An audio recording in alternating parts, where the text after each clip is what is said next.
اسرائیلی افواج اس وقت غزہ میں نہتے مسلمانوں کے خون کے ساتھ ہولی کھیل رہی ہیں۔ اس وقت اسرائیلی افواج نہتے مسلمانوں پر ظلم و ستم اس حد تک کر رہی ہیں کہ عالمی ادارے بھی چیخ اٹھے ہیں۔ آج اقوام متحدہ نے تشویش کا اظہار کیا ہے کہ اسرائیلی افواج کی جانب سے جو نہتے لوگوں پر ظلم و ستم کیا جا رہا ہے یہ انتہائی خطرناک ہے، اور اسرائیل کو اس معاملے پر اسرائیل کو اس جنگ کے دوران نہتے لوگوں کا اور انسانی حقوق کا خیال رکھنا چاہیے۔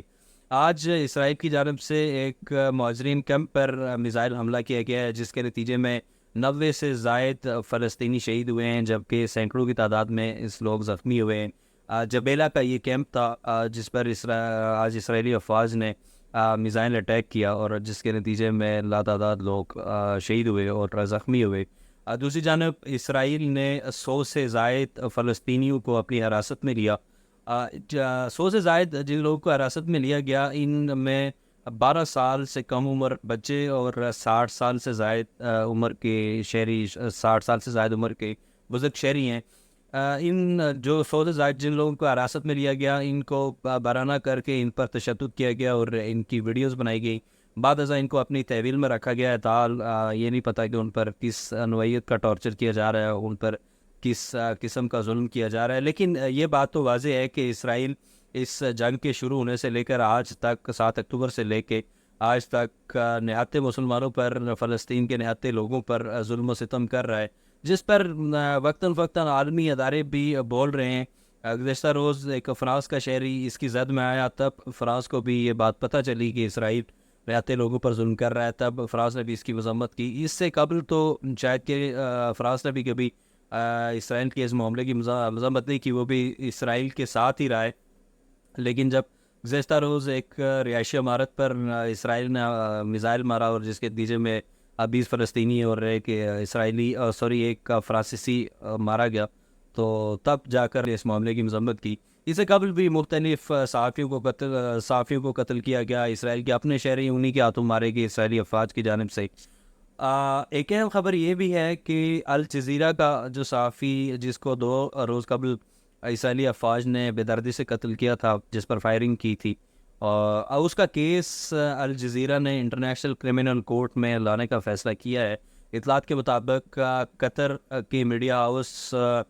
الجزیرہ نے یہ فیصلہ کر لیا، اور ان کے جو وکلاء ہیں وہ اس وقت جو اپلیکیشن ہے وہ تیار کر رہے ہیں، اور یہ جو ان کا جو صحافی، جو کیمرہ مین جو قتل ہوا ہے اسرائیلی افواج کی جانب سے، اس معاملے کو لے کر وہ انٹرنیشنل کرمنل کورٹ میں آئیں گے۔ اسرائیل کی انسانی حقوق کی خلاف ورزیاں گزشتہ کئی دنوں سے مسلسل جاری ہیں۔ عالمی ادارے بھی ایک بیان دے کر، عالمی ادارے بھی ایک دفعہ مذمت کر کے خاموش ہو جاتے ہیں، اور اسرائیل دوبارہ سے وہی جو ظلم و ستم کا سلسلہ ہے وہ شروع کر دیتا ہے۔ اسرائیل کے اپنے شہری بھی اسرائیل کی ان اقدامات کے خلاف ہمیں سڑکوں پر نظر آئی۔ گزشتہ روز بڑی تعداد میں لوگوں نے اسرائیلی وزیر اعظم نیتن یاہو کے خلاف مظاہرے کیے۔ آج ان کے اپوزیشن لیڈر نے یہ اسٹیٹمنٹ دی ہے کہ اسرائیل کے وزیر اعظم عوامی طاقت کھو چکے ہیں، اور ان کو مستعفی ہو جانا چاہیے۔ تو ظاہر ہے کہ اسرائیل کو صرف انٹرنیشنلی، صرف عالمی سطح پر ہی نہیں، بلکہ اپنی جو ان ہاؤس ان کو بھی ملکی لیول پر بھی ان کو مختلف مزاحمت کا سامنا اب شروع ہو گئے ہیں، اور ان کے خلاف لوگ کھڑے ہونا شروع ہو گئے۔ عالمی سطح پر اسرائیل کے اس ظلم و ستم پر امریکہ نے بھی اس کا ساتھ چھوڑ دیا، اور امریکن صدر نے بھی گزشتہ دنوں اس حوالے سے اسٹیٹمنٹ جاری کی تھی۔ اس جنگ کو روکنے کے لیے مختلف دور میں سلامتی کونسل میں قراردادیں لائی گئی جو ویٹو کر دی گئی۔ تو آج اس حوالے سے ایک اہم خبر ہے کہ ایک اور قرارداد اسرائیل اور حماس جنگ بندی کے لیے آج سلامتی کونسل میں لائی جائے گی۔ دیکھتے ہیں کہ اس پر ووٹنگ ہوتی ہے یا نہیں، کیونکہ اس سے قبل تو جو 6 قراردادیں لائی گئی تھی ان کو مختلف ممالک نے ویٹو کر دیا تھا، جو آخری قرارداد تھی اس کو امریکہ نے ویٹو کیا تھا۔ اسرائیل کی جتنی بھی انسانی حقوق کی خلاف ورزیاں ہیں یہ تو ایک طرف سے جاری ہیں، دوسری جانب جو عالمی ادارے ہیں وہ جو خبریں دے رہے ہیں،